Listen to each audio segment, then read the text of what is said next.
I'm Gabriel Ritchie. Jeremiah McConan. Welcome to the 35th edition of the Ritchie and Mecco Connection. Easy money Easy sniper. money sniper. All right. So let's just get right into it. We weren't going to talk about football today. We have a stacked episode for you guys today, talking about a variety of different topics, but we weren't going to talk about football because of that. However, something very what would you call it, Jay? What would you even call that yesterday? What happened? Of course, we're talking about the Antonio Brown situation that is not only taken over all of ESPN, all of NFL Network, all of the sports news networks, but it's on CNN, it's everywhere. This is a big deal. It's going to bring up CTE discussions for sure, which I like that before we even get into it, and we're going to cut him some slack and give him some shit as well. I'm assuming. I know I am in my I'm gonna weigh both sides of the argument here. But it is nice that in this day and age, we're already looking at the CTE side of things. We're not just like, look at this nut job. Like, there's already people, not just people on Twitter, but people in the media who are immediately pointed to CTE, which is a good thing. But so for those of you that don't know, which I'm not sure how, because like I said, this Unless you story live is under everywhere. a rock. Right. The story is everywhere, whether you're keeping up with sports or not. Antonio Brown, was that in the third quarter or going into halftime? I think it was in the third quarter, and it's funny because it was like they were down. They were down two touchdowns. They were down two touchdowns. And the second that happens, they just start going off. So it's like, is that what the team needed? So Brown, poor Mike Evans. The full video. Big Mike. Everybody saw the video on social media of Brown dancing shirtless in the end zone as he's exiting the arena, waving by and everything. No shirt on, just in his pads. Yep, basically. And I thought he was a fan at first, bro. I didn't even think it was a player. A lot of people are saying that. Who's this nut that's streaking? And I'm like, oh no, that's Antonio Brown. It's so awkward because, like, wasn't the offense on the field at that point too? Like, you can see Brady in the huddle in the distance about 40 yards back behind Brown. The game was literally going on, bro. Yeah, he's doing that. But if you go further back in time, you can see Mike Evans pleading with him. We don't know what the conversation was, which is so ironic. I'm sure that Big Mike might be out there. Yeah, that it's Mike Evans, who it's also ironic that the guy that we're like, oh, this guy's always hurt. This guy's always might not play. It's like the last receiver standing, basically. For the Bucks team, but he's basically like, dude, come on, whatever. I don't know what the hell he's saying, but it looked like words of encouragement. Words. You don't. It was definitely some like, yo, chill out, bro. Yeah, it wasn't like you're being a loser right now. Blah blah blah. Anyways. Brown takes his whole out uniform off. There's a photo of his uniform just sitting on the sideline as the game continues. Next to some Gatorade cans. Yeah. And just that's when he runs off shirtless. And so bizarre. We knew going into this game that he had incentives. If he got a certain amount of catches in the next couple games, he would, he'd get a bonus. And he was going to get the incentives too, I'm pretty sure. Like, he was on pace. Everybody's pointing his last catch in the NFL is insane. If you watch the highlight back, assuming that was his last game, which we'll get to that. We'll get to that at the end of the discussion. I think everybody always says, oh, this is the last time we're ever going to see this, whatever. But he's putting this guy in a trance. Complete blender. I'm going this way. I'm going that way. I'm going this way. Just kills him. Like I said, we said this last week or the week before. Top 5 receiver of all time, arguably. Yeah, as far as like, when it comes to what he can do on the field, right. He's a deep threat. He can be in the slot. He can be anywhere, really. Facts.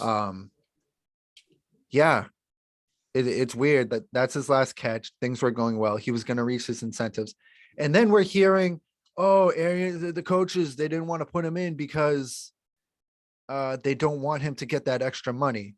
That's what I was hearing from some people. I don't buy that. I didn't buy that for a second. Yeah. I'm like, that just, why do you think that makes no sense, that extra money, that they're being cheap? Like, That's chump change to them. Right. That's not how this stuff works. You're being a freaking conspiracy theorist. Stop making excuses for this guy. Just like if you listen to our final podcast of 2021, aka first one of, I guess it dropped on New Year's Day, 2022. My realization of 2021 was if you're special enough and you're talented enough, you can get away with anything, and your people will always defend you through thick and thin. And that was a textbook example. Because that has nothing to do with CTE or anything. If you're saying, oh, yeah, they're just messing with his money. That wasn't the case. Yeah. Now we're hearing, and Bruce Arians talked to Jay Glazer after the game, and apparently Jay Glazer, who is right almost all the time, really, he says, Arians asked him to go back in the game and he didn't want to go back in. And that's the situation, which is very believable. Bruce Arians is the coach. He's known for like keeping it 100. He's not going to lie. He's not going to bullshit you. He's not even going to avoid anything. He's just going to get right into it. I know he's not going to lie, even though he said he wasn't going to tolerate the vaccine stuff, brought Antonio Brown back. But even that, he owned up to it then. He's like, yeah, whatever. We're better with him. But anyways, he says that, but now we're seeing another story, which is much more believable to me, where Brown's saying his ankle isn't fully healed. He's not feeling up to it. He didn't want to go back into the game. So this isn't about the incentives at all. And the coaching staff was forcing him back into the game, and that's why he left. Yeah. Lot to unpack there. I know that because we were even talking before we hopped on, and we were saying like, yeah, man, if this is just a classic AB putting on a circus, which we've seen plenty of times before, then it's easy to criticize him. It's easy to kind of talk about this issue that we all watched. But now you throw in the part that he was injured and they forcing him back, which, like you said, I kind of could buy that too, because I mean, let's be honest, Tampa is pretty desperate right now. They lost Godwin. They don't have Fournette. The dude who caught the game-winning pass, and we'll talk about how great of a final we'll drive get that to was that for Brady. in like 5 minutes, probably. Yeah, because it sucks that whole incident overshadowed. No one's talking about a beautiful drive. We did top 20.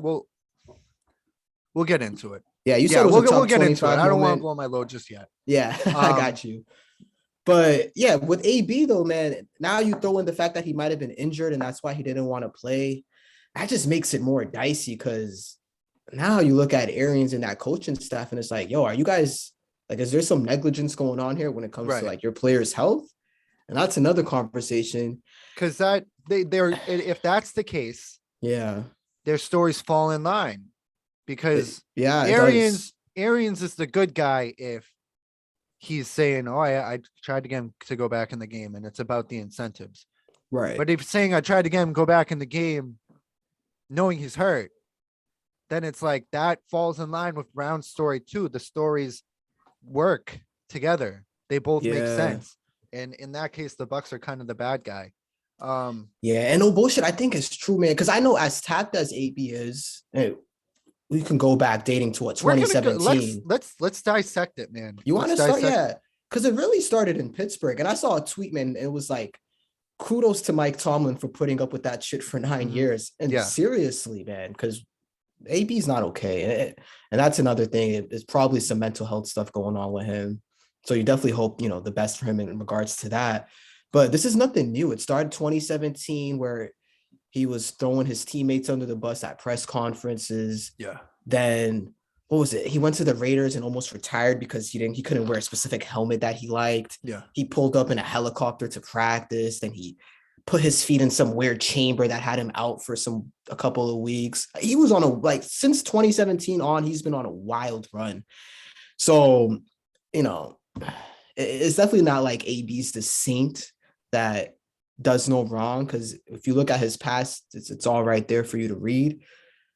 But at the same time, man, I really think that AB this time around, and this goes back to his relationship with Brady, I really think him and Brady have the type of relationship where Brady's definitely the type where, he wants the best for him. He wants to see AB perform at his best. And he says that. And I think AB honestly looks up to Brady as this big brother figure, and he doesn't want to disappoint him. Yeah. So that's why that makes me believe that if it got to the point where AB is like, fuck this, I love Tom. He's my big bro, but even I can't even like, ride out for him in this situation. Right. That makes me think, maybe he was actually injured and maybe the Tampa coaching staff was low-key trying to force him in. And, it probably just boiled over for him. Right. But at the same time, like I say that, and that's definitely Arians and their fault if that's true. Yeah. But if you're AB, man, that's not how you handle the situation. Which at the end of the day, you don't quit on your a team. A lot of times it's like, yeah, you might be right, but why did you handle it that way? Right. Exactly. And that's kind of been the story of his past few years in certain cases where it's like he was right about John Gruden. Yeah. He was right about Big Ben's arm. Yep. He's been about a lot of different situations where it's like, yeah, he's a nut job. Yeah, he did this and that. And I'm not excusing his behavior whatsoever. Yeah. But it's like, that's why I'm not going to completely give him a bunch of shit just yet, knowing what if you're injured, you're in the NFL, it's a contact sport, and you don't feel you're ready to go back out there yet in a week 17 matchup out of 18 weeks against the Jets.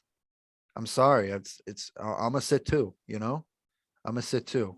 There's not I don't blame him. We're making the playoffs regardless. I'm sure the coaches aren't thinking that. They're thinking, all right, playoff seeding involved. Yeah. They might not want to see so-and-so in the playoffs and want the higher seed and whatnot and feel, oh, it's the Jets. We can win this game, which they do end up winning. But yeah, AB, it can all be traced back to the perfect hit, really. I saw a Twitter debate last night where it's like, oh, you guys need to stop making excuses for AB. Look at this list of things he's done. And the list is very long, but the list literally starts at perfect. So the guy kind of proved the other guy's point, because it's like, yeah, you're right. He is terrible for all this shit, but yeah. And for the people at home who doesn't know, for the people at home, Burfict, his like Vontaze Burfict on the Bengals just completely decapitated AB. Yeah. In one of was it a playoff game? I don't remember, but it was just I think it was a Monday night game, and Burfict is a repeat offender. And I don't think he's in the league. If he is, I really hope he's not in the league anymore. I think he got kicked out the league, bro, after some other incident. Yeah, a year or two back. But yeah, that hit was so vicious. It was helmet to helmet. Of course, like you mentioned at the start of the pod, we all know about it was helmet to helmet targeting at the highest level. So, and he was completely defenseless. Like the hit is so brutal.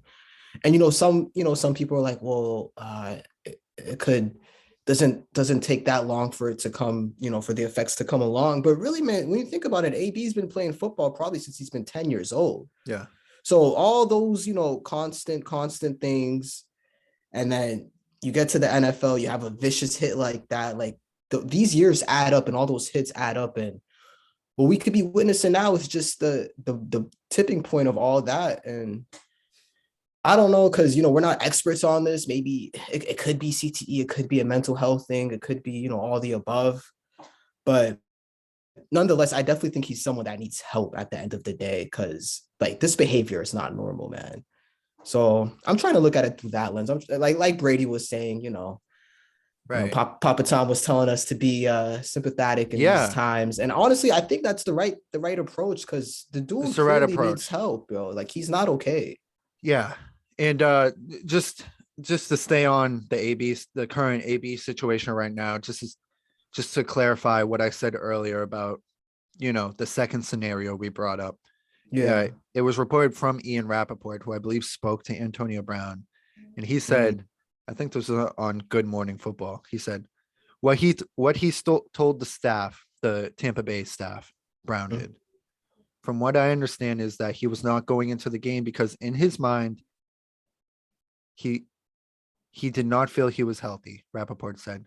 The response then from the offensive coaches and from Bruce Arians was, if you're not going to go in the game when we tell you to go in the game, then you cannot be here. At that point, they threw him off the sidelines, and then he was cut from the team. Wow. Right. Which is a completely different scenario. So if he got cut from the team in the middle of a game, then you don't blame him he has any right to throw his uniform jersey. Yeah. Why am I wearing this jersey? Literally.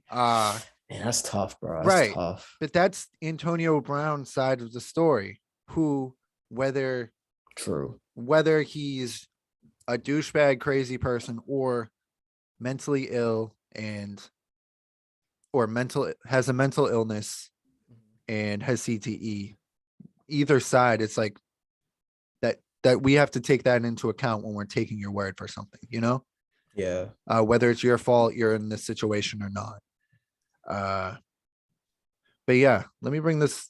I mean, I'm interested to hear what Arians is going to say in response to that, because now the ball is yeah, kind of in his court. yeah, and he will say something, knowing He will. Arians. Yeah, facts. Man, But Brady's probably so sick right now, yeah, bro. so we'll get into Brady's performance yesterday in just a second. But my thing with Brown is just I don't want this to become, because I'm seeing this a lot in society where you can just blame your mental health for whatever. I Right. can get away with whatever. And it's not just professional athletes. We see it with people who do terrible, terrible acts that I won't Mhm. get into. But they were mentally ill. And it's at the end of the day, there's a lot of mentally ill people who aren't millionaires, who aren't going to get the help they need. Uh, there's guys with CTE who played in the NFL way back when they didn't make much money, and Yeah. they aren't gonna they don't live in a time like today. And they Right. took With a all the million more hits. resources and They shit. took a Yeah. million more hits with way less protection than Brown ever did. Not diminishing Brown's that hit. Go look at it. Go look at the perfect hit on Yeah, that YouTube. shit If you was haven't seen it, terrible. it's really, maybe don't look at it if you don't want to see Facts. something pretty Yeah. gruesome. Yeah. But we gotta hold guys accountable to a certain point, I'm at with you least on in the that. moment. No, I Uh, agree. I think like because like you said, everyone has their issues, man. But if you know that you have an issue, which you're gonna know if you actually have an issue because you just just day to day your emotions, you can tell. If you know you have an issue and you're not seeking the help, then I kind of can't feel that bad because it's like, yo, like the first step to getting better is seeking help with any of this. And if he's been like, if this is just a repeat offense after a repeat offense with AB, that's telling me that he might not really be seeking the help. And right. at that point, is I kind of have to blame you a little bit there. Yeah, So and it's tough. It's exactly. really touchy because we don't know all the facts. We just kind of know AB side of the story and what we see Right. in all the past. But yo, man, if you have an issue, you got to go get the help. You can't just do whatever you do and say, oh, I have mental health. I don't, leave me alone. It's like, Yeah, no, bro, the society doesn't work right. like that. And again, shout out to the people who immediately are pointing to CTE and everything, and good Yeah. on you. But on the other hand, like I said in the end of the year pod, there are some people who aren't sincere about defending AB or defending whoever, whether they have Right. mental health issues or not, and you're just as much of the problem when you're excusing their behavior and you're saying it's cool and you're laughing at it, not even in the look at this crazy guy, but like look how cool this is. I wish I could quit my job in this fashion and everything. Yeah, man. And making AB look cool, making all your whoever their public outbursts, excusing them not even for mental health, but for like, oh, they're just a savant and you don't get it. That's not good either, because Nope. probably they are sick, Yeah. probably they are sick, and you excusing it for whatever reason is bullshit unless Yep. you're pointing to the fact that they are in fact sick. Yeah, you're just adding to the problem, honestly. Right. Um, You want to talk about the actual game I though, was or gonna say anything else on Brown before we get off this subject. no? I'm sure we're gonna get more as the week goes We'll on. we'll definitely have to Well, come I back guess to I'll the ask you story. this, Gabe, because you kind of did preface this earlier. Do you think it's his last game with the Bucks? Well, not with the Right. Bucks, but in the NFL, because I think it's his last game with the Bucks for sure. For sure with the Bucks. Yeah. However, That's so sad. he still can move. I mean, I know he's too hurt to go back in this game. So says he. Yeah, But right. he can still move. He can still, you look at the Super Bowl last He's year. still a lead, I think. He caught a touchdown in the Super Bowl last year. Look at Facts. the first game of this year against the Cowboys and a few others. Like, this dude's still a monster. Mm-hmm. He's still when healthy, probably a top 5 receiver in the league at least. I agree. I don't know anybody outside of Cooper Cup who can really get open like Brown when he's on one, or Godwin. Yeah. Guys, shout out Godwin. Shout But out. do you take a chance on him after all these tries? I mean, personally, I think it's his last time, because if you can't, I felt as if Brady was like that protection of him. Right. Like he has the Brady cosign, you're kind of untouchable. Once you break that, and again, this is not whether it's his fault or not, it happened, but like once you break that Brady cosign and that protection, like I can't imagine other GMs are looking at it like, oh, okay, he's gonna be fine with us. Cause like he lived with Brady for like a couple of weeks. Like right. that's a real relationship that they had. If Brady can't keep you in check, then nobody's gonna be able to Nobody keep you in can. check, right? And it's Yeah. similar in basketball. I've seen it in basketball with LeBron. Like LeBron will have Yeah. some nut jobs on his team, but they'll keep it cool while they're with him. Facts. But if they're on another team, it's a mess. It's a mess, bro. So I yeah, think it you might be the right. end. Maybe that is it for AB. So sad because Hopefully, and I saw people saying this, I hope he's not fighting a Paul brother in I hope that doesn't a couple happen. months or whenever the next big fight is. Well, then we'll I really just- know he lost it. Right. If we don't know, if we haven't seen enough yet, which we definitely have. I'm sure but they've already made the call. the Paul brothers, right? Yeah. Yeah. And then Hey, try Antonio. rationalizing that shit. Oh, AB. But yeah, we can get to the game. It was an interesting moment for me. So I'm watching the game Yeah. and they slowly come back. And any other team or 20 other teams in the league, I would have thought, all right, it's actually over. Facts. It was like 6 minutes. The Jets were driving. They're in the red zone. I'm like, this game's about to end, isn't it? The Jets stupidly go for it on that 4th and down. Stupid Jets. If you're doing a rollout or something, maybe going for it isn't stupid. The play was stupid. yeah, the play 4th was and stupid. 2, QB sneak. sneak with the rookie That is QB so who doesn't so look that. stupid. He's not Josh Allen either. He's not Right. Brady. He's not Big Ben. He's not a physically imposing Yeah, quarterback. smaller guy. Right. So the play call was stupid, but it was like, okay, 93 yards, No timeouts. no timeouts. We've seen this Wait a before. minute. Too much time though. Too much time for Brady. It was too much time. I was like, and so the drive, they turn it over on downs to Jets. The Patriots have it at like they're 7. No, the Patriots, Jesus. That went over my The head Bucks, too. yeah.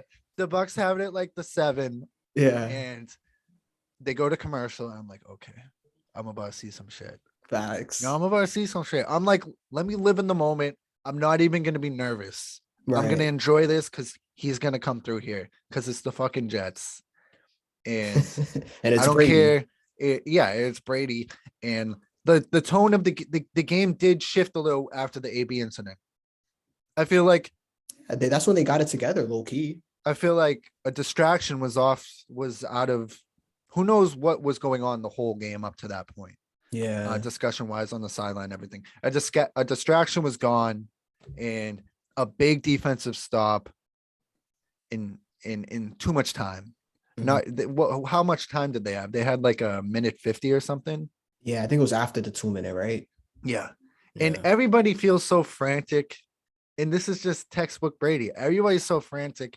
I'm losing my mind. Yeah, same. Not like I said, I was excited, but I was still a little jittery. I'm standing and he's just walking. He's just like jogging lightly. No Yeah. spikes. So No calm. throws to the outside. I think they stopped the clock once. He took a deep shot to a guy with double coverage, overthrew it. Besides that, the clock never really stopped, and just bang, bang, bang, and throws a touchdown to a guy who didn't even play college football. And that throw was so beautiful. It was that throw. beautiful, and nobody's fucking talking about it. Yeah, I know. We'll talk about it. We'll give it some Yeah, time. it was an all-time Brady moment. It really Oh, yeah. was. I After agree. everything that led up to it, I don't care who you're up against. The fact that that comeback Mhm. in with that much time left and the way he handled it was so fucking cool. Yeah. And it's because he's seen this probably a million times in his life. So he's like, yeah, I mean, this is practice basically. And he was just taking whatever the defense gave him. He wasn't forcing nothing. He was taking the little 5 yard, Right. 10 They yards. were playing cover.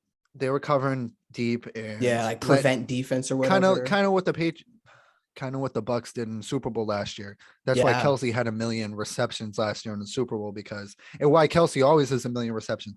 They're worried about Tyreek Hill deep. yeah, So facts. Kelsey catches all these things underneath, over the middle, these curls, Yeah. and that's what the Jets were like. Here, have these because you have no Mhm. timeouts. You can't stop the clock. You can And have these Brady, 10 8-yard throws. yeah, and that shows why he's a vet because he's good. You know, sometimes the younger QBs, and this is part of why Mahomes and them was struggling early on. They don't want it to take the little 10 5 yard. They want the 30 yard right away. They want the 40 yard bomb. Brady's like, no, man, I know how the sport It will works. You got to come. take what it gives you. It's going to be there. It's paper cuts, man. It's paper cuts, paper cuts, paper cuts, knockout. And he gave us a happy ending yet again. And I know the Jets fans were like, yeah, we're gonna beat this guy. This might be Nope. the last time we ever see. It's probably the last game he ever plays against the Jets. Yeah, probably, Think about right? it. Yeah. And the Jets fans seem so cocky. Watching the AB videos, they're so cocky and everything. It's like you guys are 4-11. Why have you seen this story Losers. before? They It's they know like better too. They it's should like know you have to be better. conditioned by your team. Your team conditions the way you approach a game. It seems like these Yeah. people weren't conditioned. Like the Celtics on New Year's Eve day Yeah. were up by like 100 points against the Suns, but we didn't Yeah. And we're we texting didn't like, take it. Yeah, we were just like we didn't believe it. Scalabrini didn't believe it. Mike right. Gorman didn't believe it until it was like 2 minutes left in the game. You Facts. know, like Yeah. but the Jets are acting like they're Super Bowl champs. And the look on the crowd's faces that I'm probably gonna go back and watch as soon as we get off. Yeah. The look on the crowd's faces when Priceless. Brady, you know, they He's immediately so cut and like good. everybody's just like they got their hearts ripped out yet again for the Yeah. 30th time. Apparently that was Right. Brady's 30th win versus the Jets. So yeah, Wow. that was a great moment. Yeah, for sure. So what do you think? All right, now big picture for the Bucks. No Antonio Brown. We already know Godwin's out with the ACL. We're depending on Big Mike and Gronk here, man. That's I don't know. What do you think? Is this a Super Bowl team? Can they make a deep run? So here's my thing. And we were talking in the group chat with Andreas and Paul there. Again, the Packers always Mhm. find a way to fuck things up. And I don't trust the Rams either. Nope. And who would trust the Cowboys, especially with that performance yesterday? Nope. So I just feel like it's wide open. And yes, they've lost everybody. Mike Evans and Gronk are still, and Tyler Johnson even, it's still a million times better than what he had in New England the last couple of years. It's Facts. still better than that. Facts. And like this version of Gronk is so much better. Gronk played pretty well yesterday Yo, too. Gronk is doing Yeah, on the great low, this he played year. really well yesterday. Yeah. But this Gronk is much better than the Gronk from 2 years ago, 3 years ago. You know, Yeah. so we're gonna see. I haven't given up hope. I haven't given up hope. We'll see how they do next week. Last year, Who do like they I have said, next week? Is it probably a bum, Carolina probably a or bummy team. yeah? They might have Carolina. Yeah, It's probably some weird team. it's Yeah. not a team that they can prove their worth against. But Right. last year, I feel like they really did turn it around when they beat up on the Lions.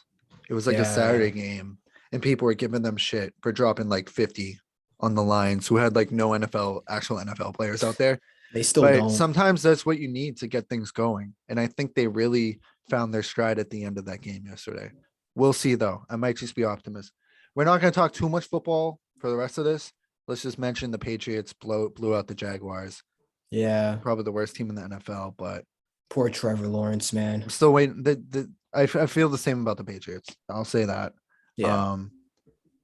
And then Rodgers probably secured the MVP, which is funny because Yeah. we thought Rodgers had already secured it and Brady was out of the play.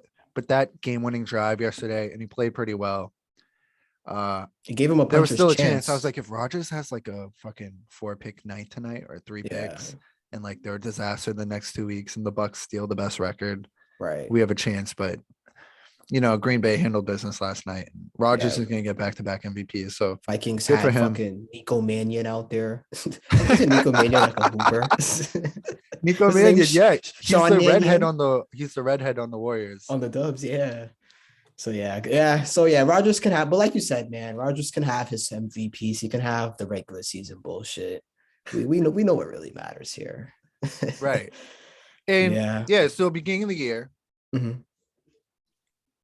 I was like, okay, Brady won the Super Bowl last year. He's gonna win the MVP this year and See, I wanted lose that, the Super bro. Bowl. I wanted the MVP. I'm not gonna Because lie. MVP never wins the Super Bowl. We've talked about this. I think the last MVP to win Yeah. a Super Bowl was Kurt Warner in like 2000. Wow. I'm pretty sure. Uh, and then yeah, win the Super Bowl this year. Probably lose because nobody the Super Bowl the MVP hasn't won the Super Bowl since 2000, and nobody's gone back to back since the Patriots in 0304. So the odds are just stacked against you. Right. So I was like, all right, he's probably gonna win MVP this year, but they're not just it's just impossible for reasons like we've seen. Injuries, shit happens, the Yeah, disease it's of it's war, hard. all that plays into a team not repeating. And then next year he retires with the Super Bowl victory. That was a perfect career arc. That would have Now been it looks so like it's getting poetic. fucked up. Yeah. Nonetheless, a really good season for Brady at such an age. And I mean, we can wrap up the Brady talk for now. I'm sure Yeah. I mean, we could go on for exhausted some hours, people. Yeah. but you're right. I think we could leave it there. And we'll see, man. We'll see how the season plays out. One more week left for football. Right. Crazy. So what else do we have, Gabe? Okay, so let's stay on sort of football right now. I can't believe we're talking about this like this early in the pod, but Uh-oh. in our fantasy league, Oh. uh another similar to the Antonio Brown situation, like they're talking about this on Maybe CNN, they're worse. talking about this on ABC News, they're talking about this everywhere. Um A lot of media attention, man. Super Bowl controversy. The Super Bowl in our it was the lowest rated Super Bowl of all time. Nobody tuned in. It was two guys who nobody expected. It was the Arizona Diamondbacks versus the fucking Fucking Toronto Blue Jays or some shit. yeah, I don't versus the know. Blue Jays in the World Series or something. I hope they're not in the same league. But yeah, Momo, the 6 seed or 5 seed, whatever he was, versus Guag, Mr. Auto Draft, who I don't think auto draft this year. So shouts out to Guag. But they end up in the Super Bowl despite everything else this year. Despite almost missing the playoffs, both of them. And weren't they like the 5 and 6 seed? I think yeah, Guag I'm was pretty 5 and Mo sure. was 6. And it's important to mention any How other fantasy year, goes. neither Yeah. of these guys would make the playoffs. We usually do a 4-teamer, but of Yeah, course, yeah, I don't want to sound salty. Momo beat me in the I'm a little in the wild salty. card, and it was the worst week of the year for my guys. And ever since my guys, I haven't looked. I deleted the app, but all these guys have turned into Jerry Rice the next week after I'm out of the playoffs. Anyways, caught me on my worst week. You got caught on a bad week too. We were out, and yeah, it was the playoffs are normally 2 weeks each, Yeah, right. right? And I guess Guag had secured a victory last night because it's 1 week each this year because there was Yeah. 3 rounds of the playoffs. And Guag secured the victory, and we get a text around 8 p.m. last night, 7 p.m. from Commissioner Ugas, who who is saying, He should called we? he, What he was he called saying? Guag's ring. He said it's gonna be an asterisk ring for Guag this year. Who Come said on, that? oh. Momo or Oogie Oh? said that. Yeah. So for those of you who don't know, Oogie, the commissioner, is the brother of Momo, Yeah, good. Important to mention. and Yeah. there's been things in the past where Momo gets a certain bone. He gets thrown a few bones here and there from the commissioner because Yep. it's like Momo is always more often than not a playoff threat. He's a good, And yeah. Momo's a good Oogie doesn't need manager. and Oogie is And Oogie's the who do we even compare Jaguars. him? Yeah, he's He's the Jaguar. yeah. He's always his first pick is always injured immediately or murders somebody or something right. or punches their son in the teeth and has to miss a whole year. And he misses the playoffs every single year. So it's not like he has his own dog in the fight. So it's like at that point, it's about the line, right? Yeah, for sure. Right, Boogs? It's about the Sherrari bloodline. Family over everything. Yeah.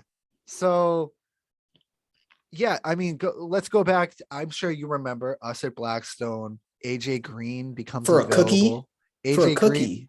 I'm not Yeah. sure. No, oh, I I thought remember this. I It was thought a I was chocolate wake chip cookie at I lunch thought for AJ Green. I thought I was waking up to AJ Green. I wake up, Oh I don't have yeah, AJ Green. the You don't have market. AJ Green. The guy who had AJ Green doesn't have AJ Green anymore. Where's AJ Green? It's in Somehow he's Momo's on hands. he's on Momo's roster. You're right, bro. That's how it went. And then And from there, Momo was offering AJ Green for a cookie at that point, which yeah, I just see how remember far this goes being back. really upset and fantasy sucks. Anyways, so there's a debate, there's a vote. Can we extend the Super Bowl to 2 weeks? The Super Bowl is always 2 weeks. The 1 week it's and my question is, why is this being brought to your attention now Right. opposed to before? I say, Momo, would you have done this? Would you have said this if you were winning? And he says yes, which is the most insane lie anybody has ever said to me in their entire lives. Cause I'm like, Oh I said it. man. I said, I mean, come on, Mo. If I was the winner, I would want it to be 1 week too.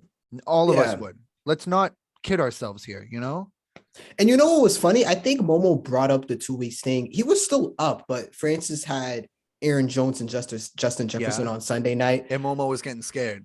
Yeah, and Momo was like, "Oh, wait a minute, is it 1 week?" And at first, he actually texted me this. I'm like, "Mo, I'm not the commissioner, man. You got to talk to the guy who's like right across the hallway from you right now." I was gonna say, Yeah. go knock on your brother's door 10 feet away or whatever. Oh man. So But yeah, yeah, so I'm like, all right, seems like Wally's getting fucked here, but I'm gonna sort of stay out of it. Let me just spit out the facts. Normally, it would be 2 weeks of a Super Bowl, yes, but it would be 2 weeks of the first round too. None of us, yeah, none of us got 2 weeks. He wasn't yeah. crying for 2 weeks when he beat us or whatever. Mhm. And now he wants 2 weeks because he's losing. However, Guag the sicko is like, oh, did we do a pot this year? Which normally our high school league is I just can't remember. our high school league is just more bragging rights. But for some reason, Guag thought we put in 10K because he's the winner this year. And it's like, no. And then Man. I don't know who. Let me just read out the text right now. Yeah, let's bring out some receipts. I'm sure the people are loving this. Right. I mean, basically, we're in a fantasy league full of sleazes. But yeah, no, Guag is like, is there a pot? I'm like, Guag, you would remember if you yourself put money in. Don't start capping and Yeah. trying to finesse people's cash apps now. Come on, man. All right. I'll read out the texts. This Okay, is going back to Momo pleading his case for a 6-man. all right, this is good. And it Let's seems hear like it. he's not going to get what he wants here. Uh-huh. Or not a 6-man. It's for a 2-week playoff. Right. It's never been this way. ... The dot, I go, dot. I go, it was never a 6-man playoff either. And then Guad goes, this emoji, hands up, shrugging. Yeah. Sharari brothers moving funny this evening. By the way, did we put money into did we put money into this one or not? I can't remember. I go, no. You go, hip, can't remember? Because I go, know he like, come on, Guag. yeah, Guag, the pot's 10K. Momo goes, this has to be fixed. I'll put money if it's 2 weeks. And now it gets super interesting Gets because spicy, Guag's yeah. a sicko and goes, if we're putting money in, I'll go another week, Mo. He's like, what? I'll put in 50. That's some you put in gambler, 30. sicko gambler shit. Like, I'll go double or nothing, even though Guag's I'm up not okay now. for that. Guag is not okay That's for that. oh no. Did you ever watch Cash Cab? No, not like Cash a full Cab episode or anything. You get money. You're answering questions in a cab as it drives you to your destination. When you get to your destination, you can leave with, let's say you made $700, or you could go double or nothing and answer one more question, basically. So that Guag's going double or nothing here. Yeah. He goes, if we're putting money in, I'll go another week, Mo. I'll put in 30 and you put in 50 and winner takes all. What a sicko. You got to pay a fee since you're the loser in the situation. Mo goes, I'll go 40 to 50. Has it been resolved? Boogs like comes in today. Doesn't even give me an yeah. option to extend. Oh, Bad yeah, news, right. boys. Oh boy. And then you say, time to retire this chat anyways. Congrats on a great one.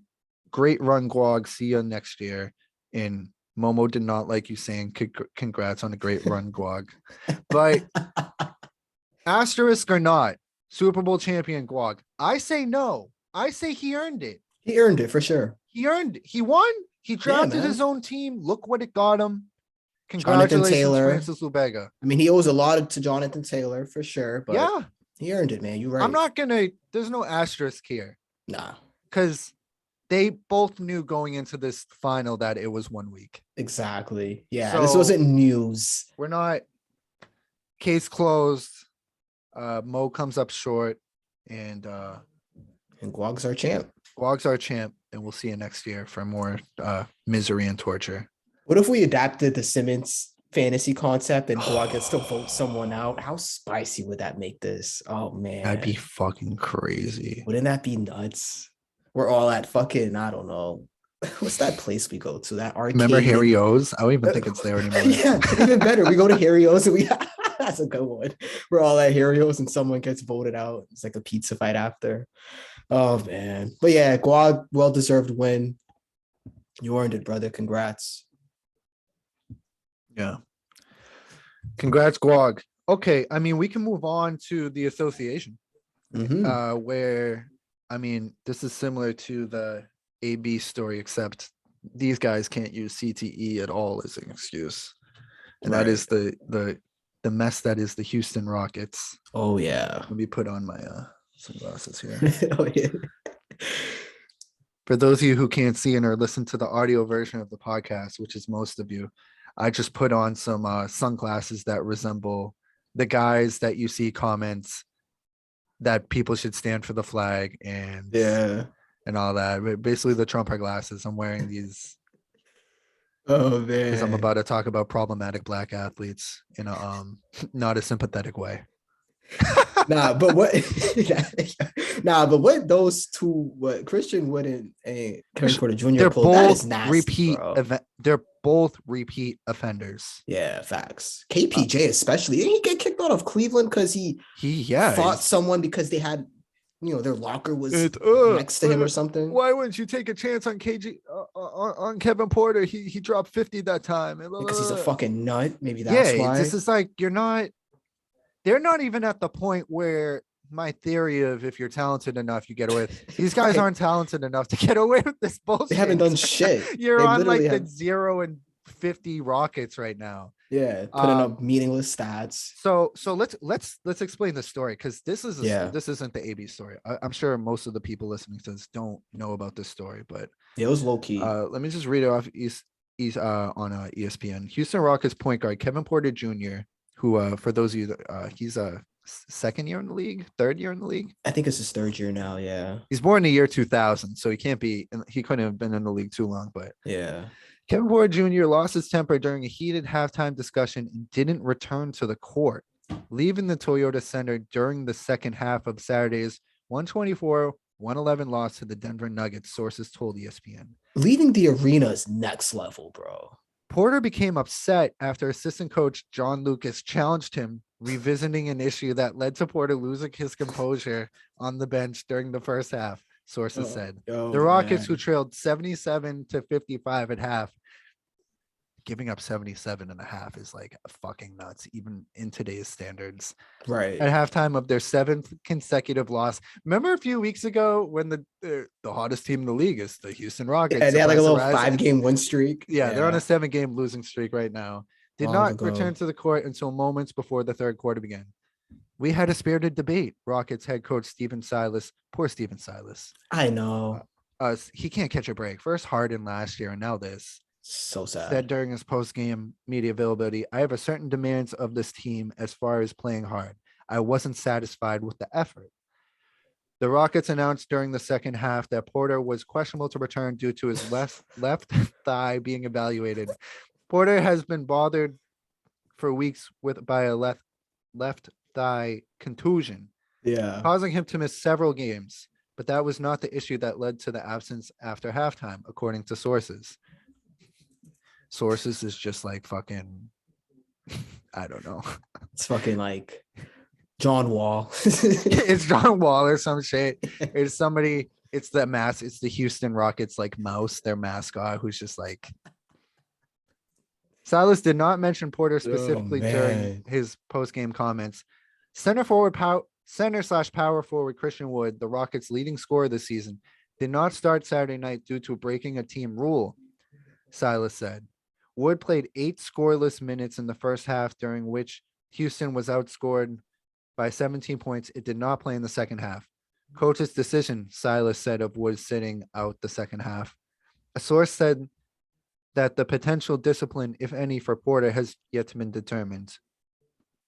The Cleveland Cavaliers traded Porter to the Rockets last January for a top 55 protected second round pick after deciding to move on from their former first round selection due to off-court issues, which led to Porter being inactive for the beginning of the 2020-2021 season. The Cavaliers announced their intention to trade or release Porter, the number 30 overall pick in the 2019 draft, after he exploded on team officials over them moving his locker to an auxiliary area.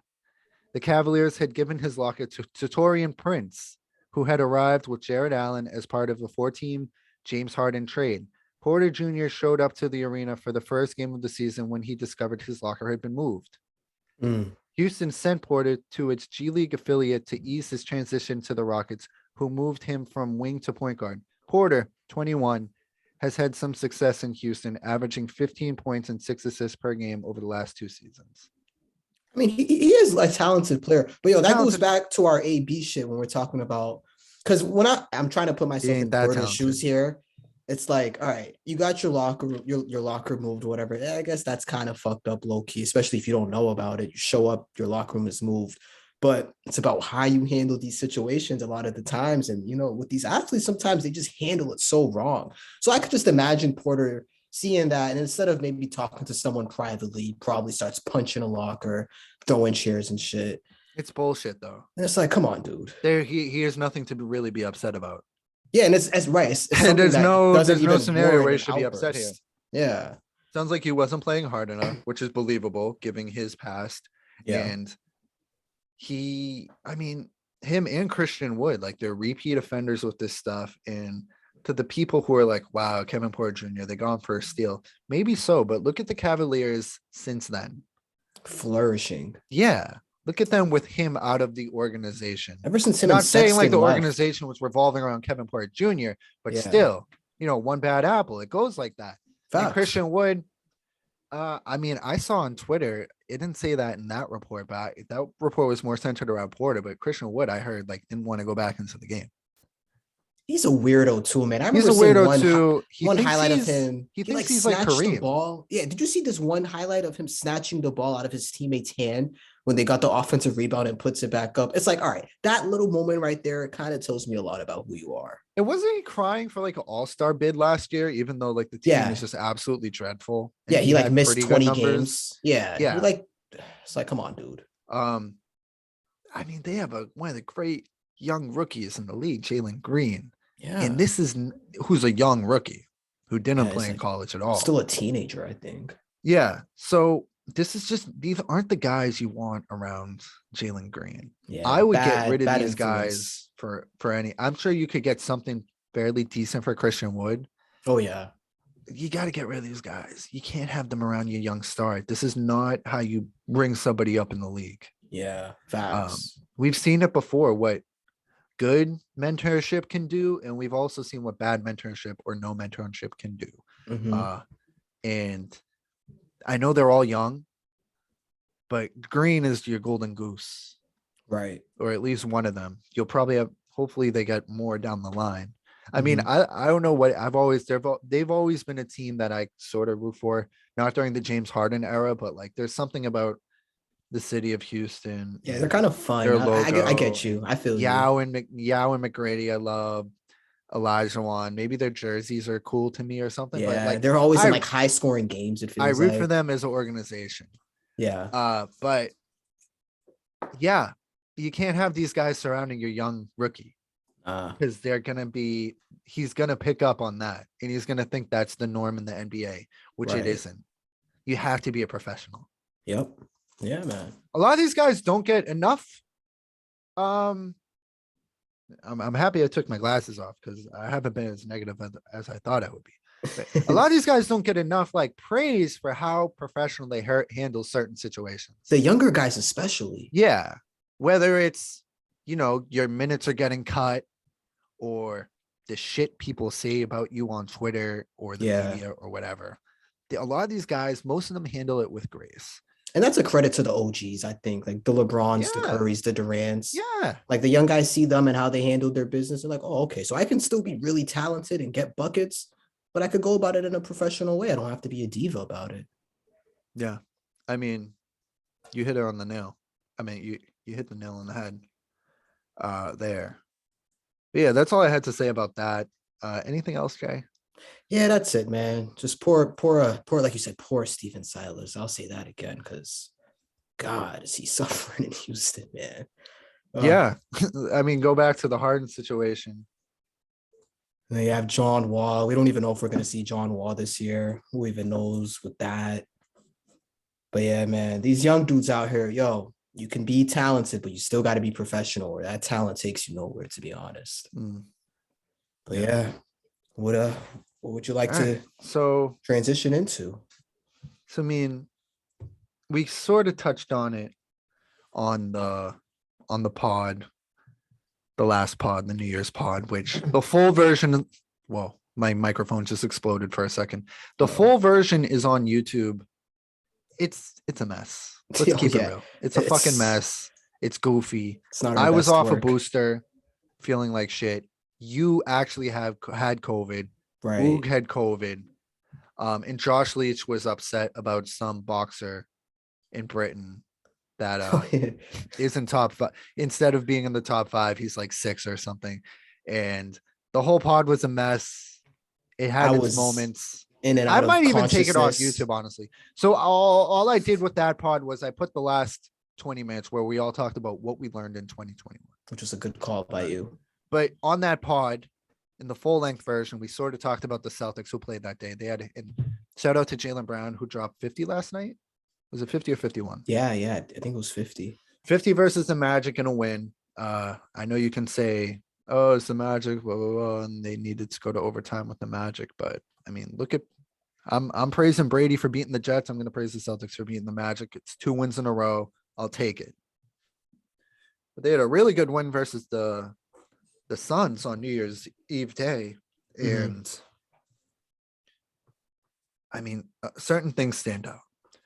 The way they move the ball when people are actually moving, and Time Lord is running from bottom of the basket to the top of the perimeter and everywhere in between. It just changed. It makes the defense work.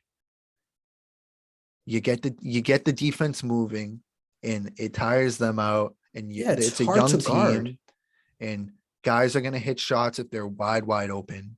Facts. And if they don't, and everybody's moving, Time Lord's there to clean up the mess. Yeah. Grant Williams is there to clean up the mess.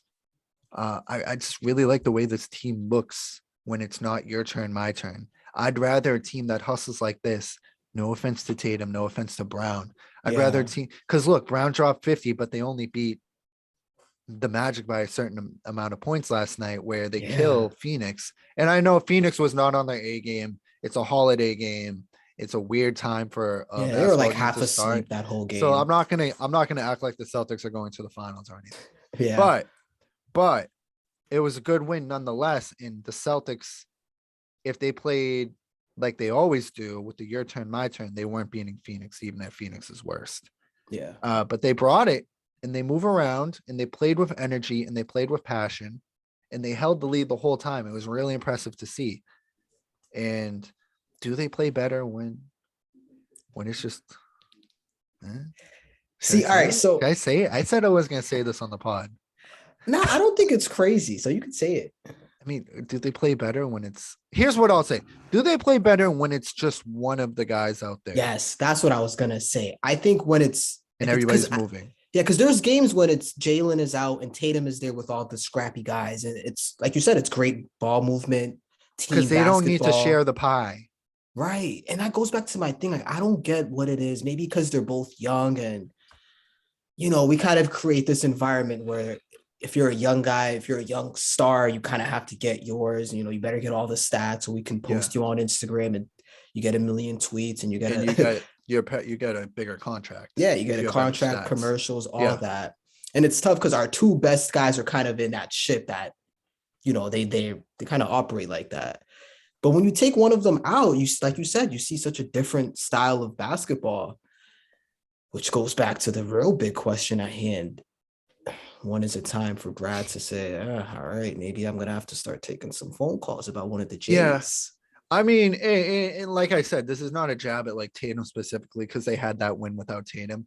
In that win, the guys I was least impressed with, like I feel like when Brown, Horford, and Smart are out there, they're stagnant. Horford, I'll chalk it up to old age. Yeah. He's moving slightly between the free throw line and the perimeter, trying to keep the ball moving and whatnot, but he's not doing too much. He'll go ISO sometimes, back a guy down. Brown's just hanging around the perimeter when he doesn't have the ball. Yeah, dude. That's what I noticed. And Smart, Smart is smart. I'm not going to let anybody tell me I'm wrong about Smart when it comes to the fact that, when they need a hustle play and whatnot, he's there. But also, he's not going to move around with everybody else. He's going to do his thing. He's on his own time, his own momentum. So he's just hanging around the perimeter too. Facts. The spacing sucks when they're out there, opposed to Grant Williams, Time Lord. Langford played well that game. Yeah. I'm not saying that's a playoff team right there. Like those three guys aren't getting you to the playoffs by themselves, but I'm just saying I prefer that approach to the game. We'll see. I'd love to see if Tatum and Brown could just move without the ball, we'll be golden, but that might not happen. Sadly. I think it's so hard when they're both on the court, man. It's just because now it's two guys who because when one of them is on the court, it feels like they don't need the ball as much. Like Jalen does not need the ball as much when it's just him. Tatum doesn't need the ball as much. But then once you throw both of them on the court, now it's like, okay, Jalen has to have it for 50% of the possessions, Tatum the other 50. And that's when we see the basketball that we hate to watch. Yeah. And it's guys, not just them taking turns, but guys just not moving. Yeah. No, it's that can work sometimes. That can work if you have really, really good players. And it can work if you have really, really good shooters, which the Celtics have neither. Like the Jazz, I've said this. They're nothing special. They're not the Spurs. They're not the old school Spurs. They're not the Warriors. They don't move that much. There might be one guy moving, and then everybody else is just hanging around the perimeter waiting to shoot. Yeah, they just have so much shooters. That's the thing with them. Score. The Celtics aren't that lucky. Yeah, exactly. If they're moving on offense and then tiring out that defense, and then and again with the defensive identity and the hustle, your Rob Williams blocks, and your Grant Williams pokeaways, and your Smart steals, like that is the identity of the Celtics team if they are playing their best basketball. Facts. So we'll see. It's been encouraging past couple of days. I just wanted to give them some props. Yeah. Because they deserve it. Normally we come on here and we're negative, but I just want to be there for them when they're doing well. Yeah. And shout out to Time Lord, man. And of course he has the career game and then he misses the next game with a bruised toe or whatever, which is the story of his career. Yeah. But there are times when he gets when everything is clicking for him, it feels like he's the best player on the floor sometimes. It's nuts. His passing, we had 10 assists as a center. It's like, is this guy a better passer than Jalen and Jason? Because it honestly feels like it sometimes. So shout out Time Lord. But yeah, you're right. We'll give them a little credit because it was impressive to watch them. It's not how they won. Well, it's not the fact that they won, but it's how they won, which is, I think, what really impressed the both of us. But yeah, man, let's see. Let's see when we have the full team together if they can maintain that consistency, because that's been the issue. They give us 2 wins, they tease us a little bit, we think they figure it out. Then it's like, oh, now the team is healthy again. Here we go. There's no way this could get worse, and then it gets worse. But we shall see. We shall see. Yeah. Just to wrap up the basketball talk. The Bulls are your number 1 seed in the Eastern Conference. DeRozan. And DeRozan's putting on who is it? What does this remind me of? There have been other guys in the past who they have a 2-week span where they just keep hitting big shots after big shots. Yeah. I'm sure Pierce has done it before. I'm sure Kobe's done it before. I don't know why, but Jeremy Lin is coming to mind right Linsanity now. For sure. Yeah. For sure. But the Bulls are really good. They're good, bro. How good? So that we have to wait and see because we haven't seen them in a playoff. We haven't seen this version I of the can't Bulls in the wait to see. playoffs. I can't wait for the playoffs to start. I think they're real. I think it's legit though, because I mean we talked about the Bulls before, but it's Levine has sort of taken a backseat to DeRozan, but he's still getting his, which is so impressive. DeRozan at this point has to be in the MVP talk, right? At this Yeah. point. I mean, I've they're the never number been one happier seed in to the see a East, I guy's think. career revitalized. Seriously, yeah. Because in Toronto, it looked like, oh, this guy's just a 2-point Yeah, and he's a loser. beta, Yeah. and And it's he's just funny. turning it all around right now. Yeah, it's funny. The knock on DeRozan was he only shoots the 2-point mid range, and the past 2 game winners, which is these deep threes. Insane 3-pointers off one leg in the corner, fall away, Right. crazy with a hand in his face. Crazy, yeah, yeah. He's awesome. They're He's fun so to awesome. watch. They're a fun team to watch, and I'm excited going Yeah, forward. man. No, I am too. So shout out to the Bulls. But yeah, I mean that can wrap up our basketball talk. I understand you've covered some ground in JoJo's Bizarre Adventure. All right, so I have, and the last episode I watched was the stand that sucks up the nutrients. Remember? And he was in the hospital bed sucking up, like it was in the tunnel, Highway the tunnel Star. shit. Highway Star, Yeah, yeah. the automatic stand. Yeah. So was that the last episode I saw since I forgot what We haven't discussed. talked. The last episode we talked about was you were on the alien one. Yeah. What so do you yeah, think? So do you think he's an alien, or do you think he's a stand user and he's just tapped? bro? I don't know, because that episode started off with the sword, or the arrow going to him, but then it just deflects off his neck. And he doesn't even realize it, or at least it seems like he didn't realize it. Who knows? But it didn't look like he was trying to trick anyone. Like, it actually seemed like he didn't realize it hit him. So I don't know, bro. But then it got weird because then his mom came and says, "Oh yeah, we move from city to city." And he always says he's an alien. He's not even hiding the fact that he's an alien. So I'm like, bro, I Nobody don't know will what believe to him, though. believe. Yeah. JoJo's so weird because I love it though. I've read up to through part 7. So I've read all of the initial timeline. Mhm. And he's the only alien you meet. This is the only time you deal with extraterrestrial stuff, really. So this dude was just like, let me throw an alien in there and not even explain shit. Just fuck it. Not just Yeah, throw an it's alien. just, I'm gonna throw him in this small town and not Throw explain us shit. off. Yeah. Yeah, that's interesting. My boy's Koichi though. Koichi, yeah. Yeah. I mean, He's a short king. bruh, that Echoes Act 3, that shit was so lit. Oh my god. Because I'm Yeah, how like, about yo, that? JoJo, because Thrilling, right? Yeah, because I'm like, damn, Jotaro's about to get demolished by that OP ass fucking villain, Kira. Kira, yeah, with that bomb stand that he has. I'm like, yo, is this dude just unbeatable? And it actually seems like he is unbeatable. But then Jotaro's on his, I know, I'll see what happens. I'm sure some shit's about to pop up. But then Koichi just evolves into Echoes Act 3 at like the final desperate moment. And he doesn't even know what the fuck his own stand is like. I don't even know what I'm doing right now. I'm just trying to protect you. Right. And Koichi's like, what's going on? And then Jotaro comes right as Koichi's about to get finished. And he basically saves Koichi's life and kind of just, scares away Kyra or whatever. Kira, yeah. But yeah, man, Koichi's awesome. Yeah, so did you think Koichi was dead when he got impaled? Low key. No, actually, I didn't. You didn't think he was dead when they cut to commercial and his eyes go black? I didn't, because I'm like, bro, his story. I mean, but then again, there's times in JoJo doesn't care. They'll kill anyone. Yeah, you've seen them kill children and shit, or dogs or whatever, or the main character. They'll kill anybody. Maybe the fandom and the naiveness that I have for Koichi was like, nah, this can't be the end for him. Yeah. So that's probably why I didn't feel that way. But man, that scene was crazy. That episode was nuts. Yeah, and then this Kyra, is it Kira? Kyra? It's Kira. So he it's funny because his stand, which who knows who's still listening at this point. His stand, that's his power. That's his power. Yeah. His power is strong, but one-on-one, he's not a fighter. Right. He's not as you saw. They're not dealing with Dio. They're not dealing with a Pillarman, they're not dealing with some warrior. They're dealing with a serial killer, a weird ass serial killer who just tries to stay away from society and like live a quiet life. And having the stand is his way of like keeping this Yeah. balance and And making I'm a his little nervous now, bro, because now it looks like the daughter, because now I'm at the part where he has moved into that house with the wife who yeah, like hates her husband, but now he's yeah. different, so she loves But him. yeah, And the because daughter's Kara, starting to isn't that peep. funny? Yeah, it is Kara, funny. this lady, Kara basically gets away. The killer gets away by like changing his face, and the Yeah, guy he like swaps face with who he has to kill, obviously, right.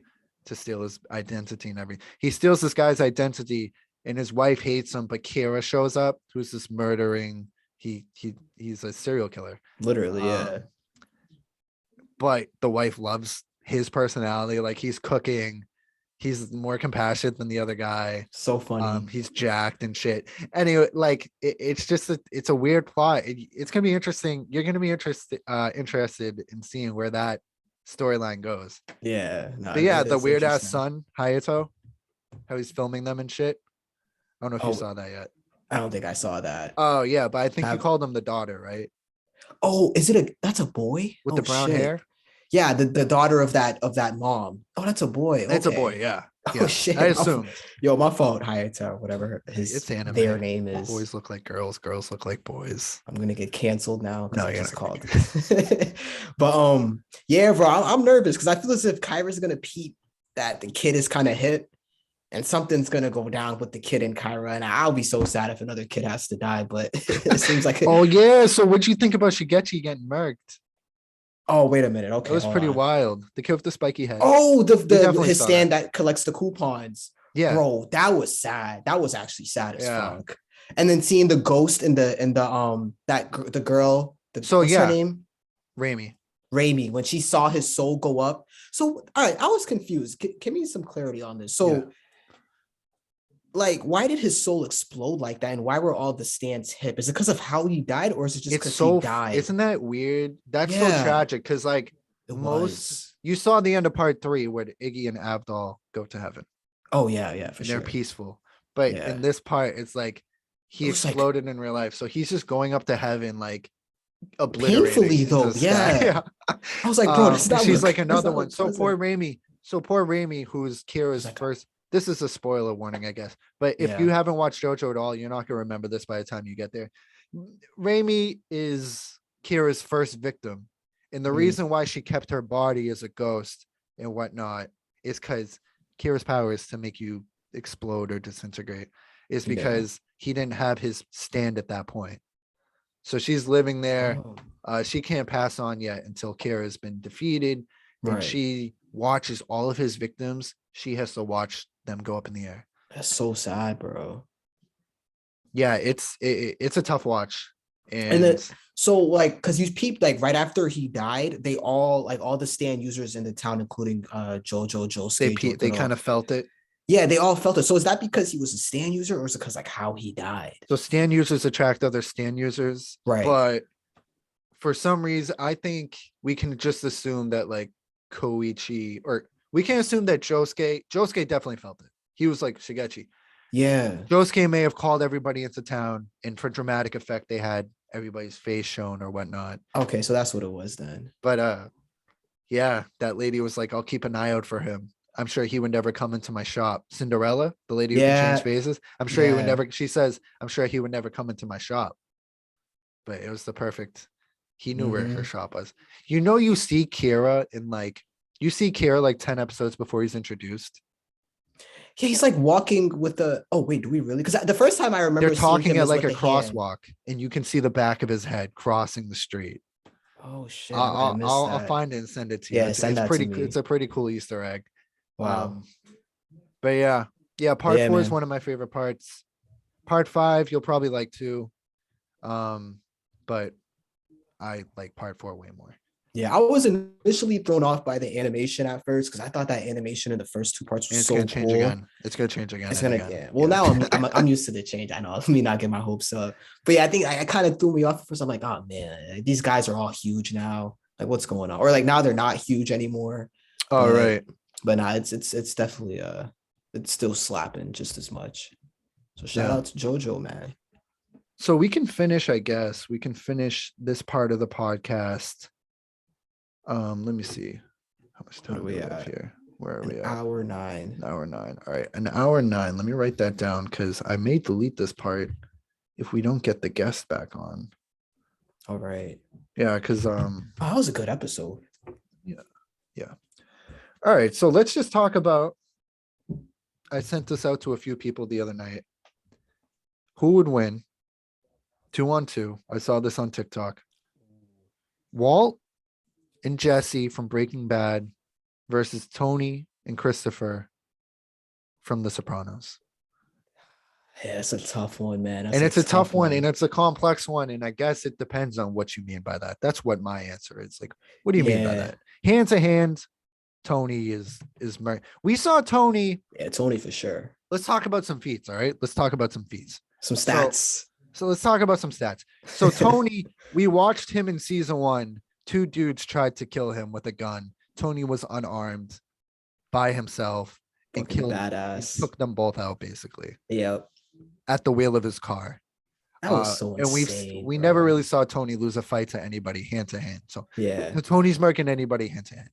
And Chrissy is a fucking sniper. Like that Yeah, dude is a that's a marksman. shooter. Like he'll take anybody out shooting. So if it's Yeah. like if it's Jesse and Walt versus Tony and Chrissy, like 2-on-2, and they're just in the same room, and the goal is to kill each other, the Sopranos are marking them easy. Definitely. But if it's like they find out about each other or whatever, they could plan it out and shit. wherever, if planning is required, I'm going Breaking Bad. Walter, You man. never saw Walt lose when it came to manipulating a situation to Yeah. planning.